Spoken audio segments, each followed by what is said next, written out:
Donc, dans cette vidéo, là, on va commencer en parallèle à définir pour le groupe d'opérations une liste d'outils hypothétiques et les paramètres de coupe qui lui sont associés. Donc, je vais revenir dans mon document Excel et je vais copier l'intégralité de mes 4 premières colonnes. Je vais revenir dans le dossier des paramètres de coupe pour coller le tout.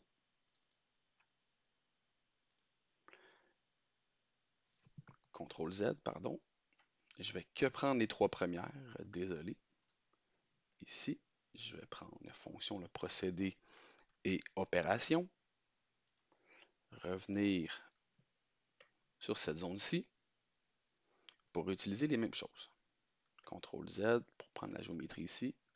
CTRL V. On va faire une finalisation par la suite pour rendre le dossier vraiment beau. Donc, lorsqu'on commence notre liste de procédés, il est possible qu'on fasse des itérations entre qu'est-ce qui est disponible dans l'atelier et qu'est-ce qu'on souhaite, nous en tant qu'agent des méthodes et ou comme programmeur. Dans ce cas-ci, pour l'exemple, ben, je vais avoir des fraises à ébauche à plaquettes, qui peut aussi me servir comme fraises à surfacer en ébauche. Je pourrais aussi avoir des fraises à surfacer de finition. Je peux avoir des fraises en bout en acier rapide. Je peux les avoir en carbure solide. Donc, plein de possibilités. Je vous invite à aller voir le Michel en atelier pour connaître un peu plus en détail toute la liste des outils de fraises en bout qu'on possède. Dans notre cas, puis pour les besoins de l'exemple, ben, je vais prendre une fraise 1 pouce pour l'ébauche. Et volontairement, je vais augmenter le nombre pour présenter mon diamètre à 3 décimales près. Je vais par la suite prendre une fraise à 625 millièmes pour ma fraise de semi-finition et une fraise de finition à 1 demi-pouce. Donc l'intégralité de ma case ici ben, va avoir, on va dire que je prends toutes les cases ici, 3 décimales comme élément de précision. Pour ma fraise 1 pouce, elle va être en carbure et pour mes autres fraises en bout, en acier rapide. Plus vous allez l'avancer dans le deck, et principalement ceux avec le profil de fabrication, vous risquez d'utiliser beaucoup plus tard que des outils en carbure, outre que pour les outils de perçage et de taraudage et d'alésage. Il faut continuer pour les autres, ici, en acier rapide. Donc, pour les besoins de la cause, mon 1 pouce en carbure, je vais copier l'information et je vais dupliquer, mais que la valeur de la case. 1 pouce carbure. Donc, le prochain, le contournage ébauche. Ici, dans mon cas, c'est l'autre case ici, pardon. Je vais faire insérer. Et je vais remplacer en fait ma semi-finition par mon outil de semi-finition et finition. Donc, un copier-coller à la fois. Je vais prendre les deux éléments ici. CTRL-C. Sur mon contournage de semi-finition, clic droit. Et je vais faire un collage spécial de la valeur. Pour tout ce qui est la semi-finition, je vais faire la même chose, copier la valeur. Pour mon outil de finition, je vais prendre le 1,5 en acier rapide, faire copier. Pour tout ce qui est contournage de finition, en lien avec des contournages ou des cavités, on va copier la valeur de la case. Insérer la case, insérer la case. Même chose pour le surfaçage de finition. Côté pointage maintenant. Nous, on va avoir un outil de 0,5 pouces, mais qui possède une plaquette en carbure. Donc, pour tout ce qui est pointage, et en lien aussi avec le chanfrein, ben, je vais avoir un diamètre effectif de coupe de 0,5 pouces avec une plaquette en carbure sur mon outil. Donc, en classe, vous verrez la représentation physique en fait de l'outil et vous comprendrez qu'est-ce que je viens de vous dire. Pour le contournage de finition là, du chanfrein, ben, je vais prendre aussi mon diamètre de couple de 0,5 pouces en carbure, mais qui possède une pointe de 90 degrés. Et je vais copier le tout ici sur mes deux cases. Donc la ligne 23 ici, moi je vais la supprimer. Et je viendrai faire une finition par la suite sur mon tableau. Donc côté le diamètre de couple pour un trou alésé, donc, mon alésage à l'alésoir lui possède une valeur de 375 pouces, 375 millièmes de pouce en acier rapide pour notre outil de couple. Donc, nos alésoirs là, dans l'atelier sont tous en acier rapide et les tarots là, dans l'atelier sont tous en acier rapide.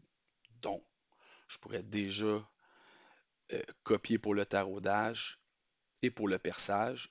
Puis même chose pour les forêts. Tous les forêts qu'on possède là, dans l'atelier ou que vous avez accès sont en acier rapide. Mais en industrie, là, si vous devez produire énormément de trous, donc là, je vous suggère fortement d'acheter un forêt en carbure qui va vous coûter beaucoup moins cher par trou que l'utilisation d'un forêt en acier rapide. Donc, si j'ai besoin de faire un alésage à 375 millièmes de pouce, ben, mon perçage ébauche lui va nécessiter comme l'utilisation d'un forêt pré-alésage. Donc, en fonction de la cote nominale du trou qu'on se doit d'aléser, on va lui retirer entre 20 et 40 millièmes de pouce pour retrouver le forêt standard le plus proche.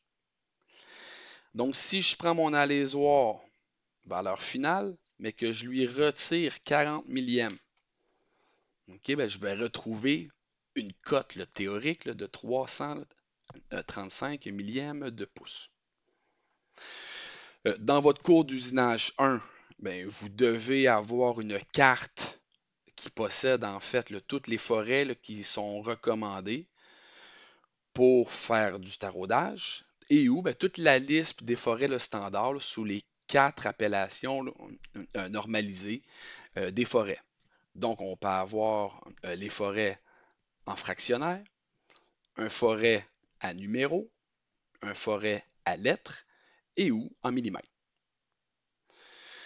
Et donc, le forêt le plus proche de 335 millièmes est le forêt avec la lettre R.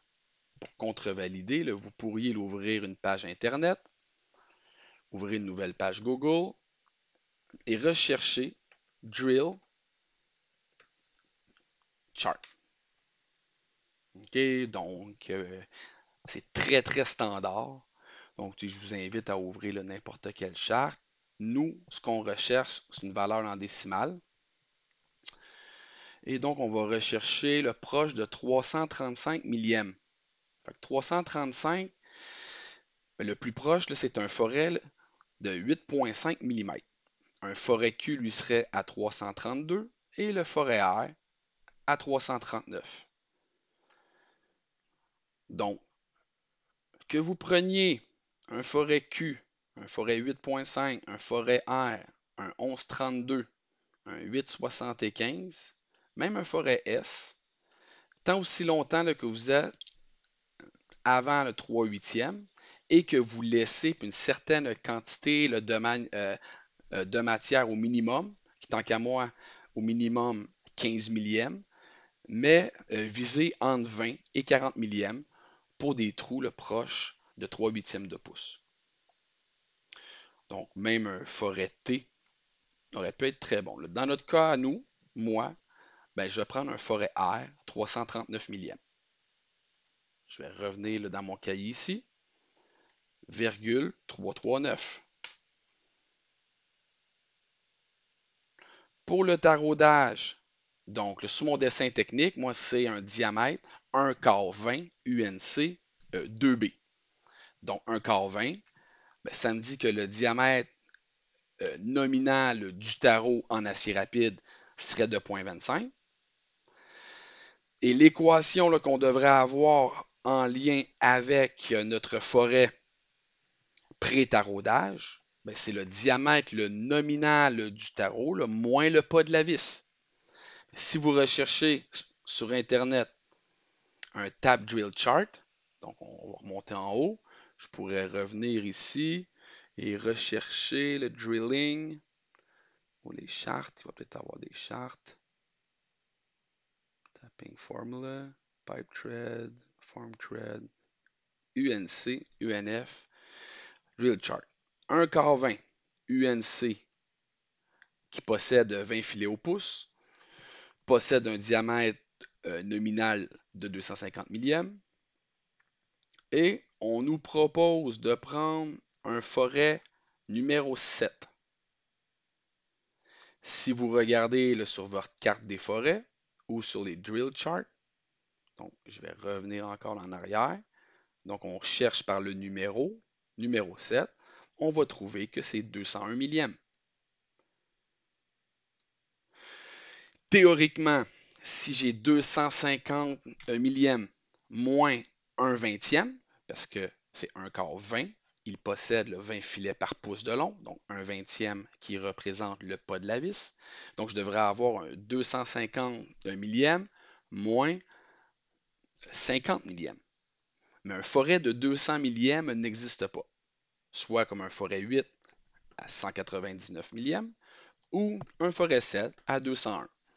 On va prendre lui là, qui est un peu plus gros, c'est moins demandant sur l'outil de coupe. Donc je vais revenir dans mon Excel et prendre un diamètre de perçage pour l'ébauche à 201 millièmes. Je vais revenir un petit peu plus tard là, vous parler des montages. Mais on peut commencer là, directement à parler là, des vitesses de coupe et aussi un petit peu plus tard là, parler du nombre de dents sur nos outils de coupe. Pour un contournage ébauche dans l'aluminium, on va avoir une charte ici là, qui nous propose des vitesses de coupe pour de l'aluminium ou pour de l'acier doux. Et pour des aciers durs, on prend les paramètres de l'acier doux et on divise par 2 ou à 50% là, de ces paramètres-là. C'est très conservateur. Potentiellement que dans vos projets en fin de deck, ben, vous allez être en mesure d'optimiser vos paramètres là, pour être plus productif. Là. Mais dans le cadre du cours de M30 et M40, on va jouer une carte plus conservatrice. Donc, si mon outil qui usine de l'aluminium est en carbure, voici la liste des paramètres de coupe pour la vitesse de coupe en pieds par minute. Si mon outil est en acier rapide et que je machine de l'aluminium, mais voici la colonne qui traite de la vitesse de coupe. Pour un fraisage ébauche à 350 pieds par minute si je suis en acier rapide ou un 1000 pieds par minute en carbure. Pour ne pas se tromper, on voit ici, j'ai un pouce, carbure et contournage ébauche. Pour ma vitesse de coupe, je peux faire égal. Donc, contournage ébauche en carbure dans l'aluminium. On va changer d'onglet, prendre fraisage ébauche en carbure. Enter. Donc, automatiquement, il va pointer là, vers la bonne table. Pour mon fraisage en acier rapide, pour un contournage de semi-finition, je vais amener mon curseur là, dans la bonne case, égal. Je vais changer d'onglet, fraisage de semi-finition en acier rapide, donc 450, Enter. On reproduit la même valeur. Contournage de finition, égal, vitesse de coupe, fraisage de finition à 650 pieds par minute. Pour ma vitesse de coupe en contournage ébauche, je vais en avoir besoin à 2 endroits. Donc, là, pour mon contournage extérieur et pour le vidage là, de ma cavité 1. Je reviens là, copier, mais pas la case, mais l'équation de ma case. Je vais faire la même chose pour la vitesse de coupe pour mon outil là, de semi-finition à 2 endroits ici. Je vais avoir la même équation pour mes deux cases de semi-finition.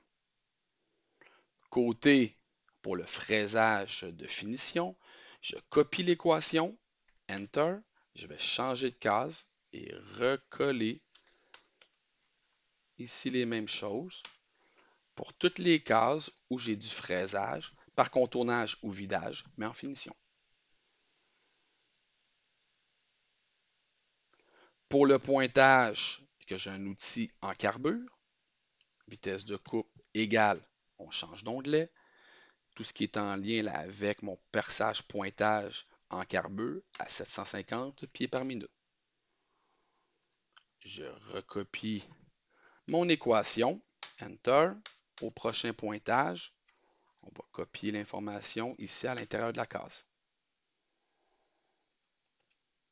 Pour mon perçage ébauche en acier rapide est égal à quoi? Bien, la vitesse de coupe, ici en perçage acier rapide à 250 pieds par minute.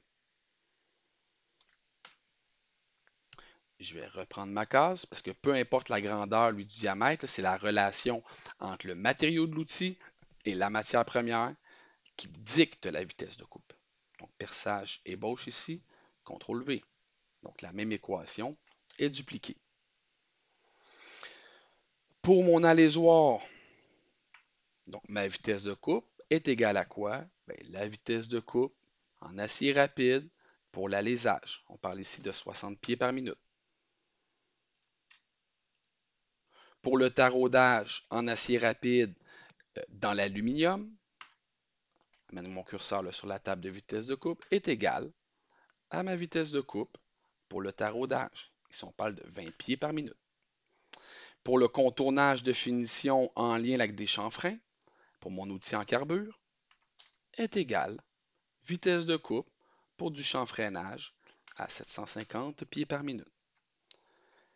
Je vais dupliquer encore là, mon équation pour venir la coller à l'intérieur de mon autre case. Maintenant, je suis en mesure, si je connais mon diamètre de coupe et sa vitesse de coupe, je suis en mesure de retrouver le RPM au RPM près. Donc, deux options. Je vais dire que c'est égal, ou l'équation, c'est 12 pouces par pied, fois une vitesse de coupe qui est en pieds par minute. Donc, on convertit les pieds par minute en pouces par minute. Que je divise le tout entre parenthèses par pi. Donc, n'oubliez pas qu'avec le paramètre pi dans Excel, il faut ouvrir et fermer la parenthèse, fois le diamètre de coupe, ici, qui est un paramètre aussi. Donc, deux options pour définir le RPM, soit que je cache les décimales pour montrer mon RPM près, ou bien je peux utiliser une fonction qu'on appelle arrondi. Donc, après le égal, je vais faire A, R, R, arrondi, clique dessus, il va ouvrir une parenthèse et remarquez que j'ai un nombre qui provient d'une équation simple, soit 12 fois la vitesse de coupe sur pi fois le diamètre de coupe. Point virgule et le nombre de décimales que je recherche. Donc, vu que je recherche à l'entier près, je recherche aucune décimale. 0. Et là, j'ai 3820 le tour par minute et je peux cacher mes décimales. Je vais prendre le petit coin inférieur droit de la case qui possède mon équation et je vais maintenir appuyé le bouton de gauche de ma souris et descendre toute mon équation qui va instantanément traiter les cases qui sont alignées. Et donc, on insère une seule fois l'équation, mais on est capable de dupliquer le tout. Pour les montages, on va y revenir un petit peu plus tard. Pour le nombre de dents, vu que je connais bien les outils de l'atelier, c'est plus facile. Pour vous, un peu plus difficile et ça va nécessiter de prendre le temps de vous lever, de faire une première liste hypothétique de diamètre de coupe avec des matériaux qui lui sont associés et demander à notre magasinier, soit M. Michel Lafont, de comparer est-ce que ce type d'outillage est disponible. Donc, le nombre de dents là, pour le diamètre 1 pouce et 3 dents. Mes autres fraises possèdent 4 dents. Je pourrais prendre aussi une possibilité d'une fraise à 2 dents pour ma semi-finition et un outil à 4 dents pour ma finition. Donc, généralement, un outil à 2 et 3 dents là, sert à faire de l'ébauche. Entre 3 et 4, on peut faire de la semi-finition, disons, entre guillemets, ou c'est assez flexible. Et plus que 4, on est sûr que c'est une fraise de finition. Donc, le nombre de dents là, nous permet là, de réaliser une opération de finition plus rapidement, plus la fraise a des dents. Il faut comprendre qu'une opération là, de finition n'arrache pas beaucoup de matière, ce qui fait en sorte que chacune des dents là, peut être moins profonde pour arracher là, que la matière en vue d'obtenir la finition sur la pièce. Donc, dans mon cas ici, pour la semi-finition sur l'acier rapide, là, donc avec notre fournisseur le Niagara, on a des 4 dents. Je vais réutiliser le tout ou faire 3, 4, 4, 4 dents pour ma finition, le 4 dents là, pour mon 1,5 de surfaçage de finition. Pour mon pointage, j'ai une seule dent. Pour le perçage ébauche, j'ai 2 dents. Pour mon alésoir, ça tout dépendant des alésoirs, on va y aller à 6 dents. C'est à peu près là, ce qu'on risque de rencontrer là, sur les alésoirs en atelier pour le 3-8 et plus. Pour le perçage, on a toujours comme 2 hélices au minimum pour qu'est-ce qu'on retrouve bien sûr là, dans notre atelier. Côté le taraudage, on va avoir 3 dents, une dent en carbure pour la fraise à chanfreiner en carbure, qui est la même pour pointer. Pour tout ce qui va être opération de perçage, donc en lien là, avec mes cases 15 à 20, ben, mes paramètres de coupe sont directement en avance par tour. Ce qui veut dire que toutes ces cases-là, je peux les mettre en gris. Okay? Dire que je n'aurai pas de paramètres qui vont être insérés là, dans ces 6 cases-là. Je peux même enlever les bordures. Donc, dire aucune bordure.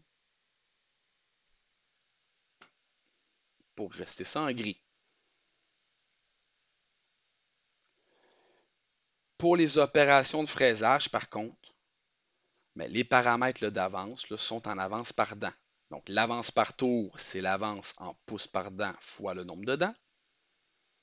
Et le nombre d'avances en pouces par minute, c'est l'avance par tour fois le RPM. Donc, commençons. On va aller voir là, dans l'onglet Avance. Donc, je vais positionner là, mon curseur là, sur mon fraisage ébauche qu'il y a ici. En fait, tout le calcul en lien là, avec l'avance par fraisage ébauche. Donc, le diamètre de coupe que je divise par un incrément d'un huitième ou de 125 millièmes fois 1 millième de pouce par dent. Donc, si présentement, moi, j'ai 1 pouce, 1, que je divise par 125 millièmes fois 1, ben, je vais retrouver là, un 8 millièmes de pouce par dent.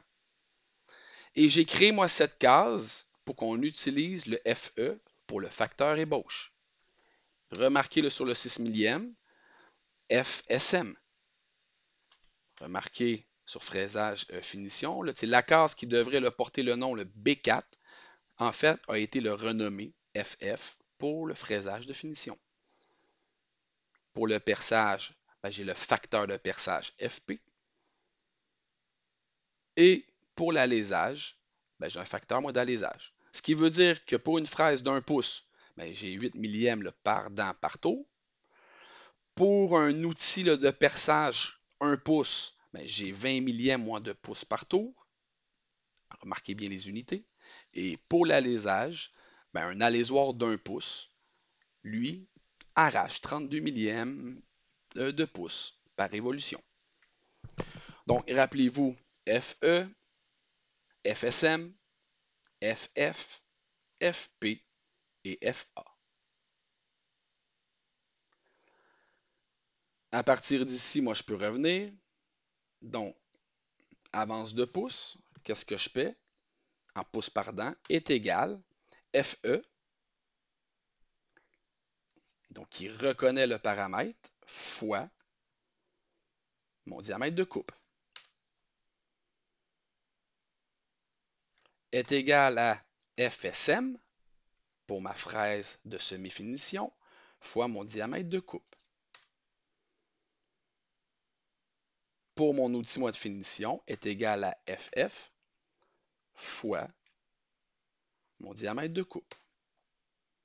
Et je fais ça pour tout le monde. Est égal à F ébauche pour une opération d'ébauche ou de vidage fois mon diamètre de coupe. Est égal à FSM fois mon diamètre de coupe. Est égal à mon facteur de finition fois mon diamètre de coupe. On est ici en semi-finition, est égal à FSM fois mon diamètre de coupe. Donc ici, sur cette case-là, est égal à FF pour fraise de finition fois mon diamètre de coupe toujours, est égal à FF fois mon diamètre de coupe. À cause que je fais un contournage de finition ici, est égal à fraisage de finition fois mon diamètre de coupe. Est égal à fraise de finition fois mon diamètre de coupe. Donc lui, je vais le centrer, juste au cas où. Mon avance en pouces par tour est égal au nombre de dents fois la case avance de pouces par dent. Et ça, c'est vrai pour tout ce qui est en lien avec mes outils de fraisage. Donc, lui est égal à mon avance par dent fois mon nombre de dents. Donc, lui, ici, moi, je vais le descendre jusqu'à la fin. Et ici, moi, mes zéros, là, je vais les remplacer là, par l'équation, mais en lien là, avec mon facteur de perçage et mon facteur d'alésage.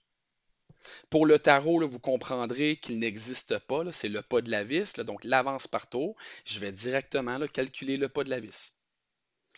Donc, exemple, pour le pointage ici, en carbure, est égal au facteur de perçage fois mon diamètre de coupe. Est égal à mon facteur de perçage fois mon diamètre de coupe. Et pour la lésoire, est égal à FA fois mon diamètre de coupe. Pour le pointage, encore là, un facteur de perçage fois mon diamètre de coupe est égal à facteur de perçage fois mon diamètre de coupe. Donc, remarquez que c'est les mêmes vitesses de coupe, c'est les mêmes le facteur d'avance, mais en raison que le diamètre varie, ben, je n'aurai pas la même avance. Donc, plus mon outil est petit, moins j'avance vite dans la matière, parce que la capacité d'arrachement de matière de mon outil en est réduite. Mais plus mon outil est gros, plus il est costaud, plus il peut en arracher à chacun des tours de révolution. C'est la même chose qui se produit en lien avec le RPM. Donc, si je m'en viens ici, c'est la même vitesse de couple pour mes deux forêts. Mais en raison de la variation du diamètre, ben, je vais avoir des RPM qui vont changer. Pour le tarot ici, lui, c'est le pas de la vis est égal à quoi? Mais si c'est une demi-13, là, on parlerait de 1 treizième. Si on parle de 5, 16, 18, c'est un 18e. Et nous, dans notre situation, on parle d'un trouble taraudé 1 quart 20, c'est un 20e. Si vous devez effectuer en fait un tarot métrique, bien, directement là, dans la nomenclature du filet, on va dire du M8 par 1, on sait que le pas de la vis est 1 mm à chacun des tours de vis, donc 1, qu'on peut ramener là, dans le système impérial en divisant par 25,4. Nous, dans notre cas, on va être dans une nomenclature impériale, donc est égal à un vingtième. Pour retrouver mon avance en pouces par minute, je prends tout simplement mon avance en pouces par tour fois mon RPM. Je vais faire la même chose sur la deuxième case, est égal à quoi? Mon avance par tour fois mon RPM. Et je peux descendre le tout en double-cliquant sur la petite case inférieure droite de ma case. Remarquez, de ma souris, lorsque je me promène, j'ai une grosse croix en blanc. Quand que je vais être sur les lignes de contour pour déplacer ma case, ben, je vais avoir une croix avec des flèches en bout. Et lorsque je vais me diriger vers le petit coin de ma case, on va avoir un plus. En double-cliquant dessus, il va descendre l'intégralité de mes équations sur toutes mes cases. On devrait faire une petite sauvegarde ici.